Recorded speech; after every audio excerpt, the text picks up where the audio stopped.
बिस्मिल्लाहिर्रहमानिर्रहीम। अस्सलाम वालेकुम। शुमाल HT न्यूज़ के साथ मैं हूं अमारा उल्फत। आपको एक आम खबर से आगाह करते चलें।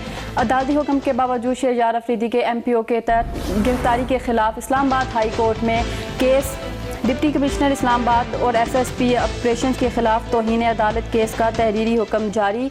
DC इस्लामाबाद ने हाई कोर्ट के MPO पर पहले से जारी फैसले के खिलाफ वर्जी की। हुक्मनामा हाई कोर्ट के फैसले के बावजूद एग्जीक्यूटिव ऑर्डर जारी करके DC ने निज़ाम इंसाफ को बेकार समझा। आपको एक अहम खबर से आगाह करते चले। अदालती हुक्म के बावजूद शहरयार अफरीदी की MPO के तहत गिरफ्तारी के खिलाफ इस्लामाबाद हाई कोर्ट में केस। डिप्टी कमिश्नर इस्लामाबाद और SSP ऑपरेशन के खिलाफ तौहीन अदालत केस का तहरीरी हुक्म जारी। DC इस्लामाबाद ने हाई कोर्ट के MPO पर पहले से जारी फैसले के खिलाफ वर्जी की। हुक्मनामा हाई कोर्ट के फैसले के बावजूद एग्जीक्यूटिव ऑर्डर जारी करके DC ने निज़ाम इंसाफ को बेकार समझा।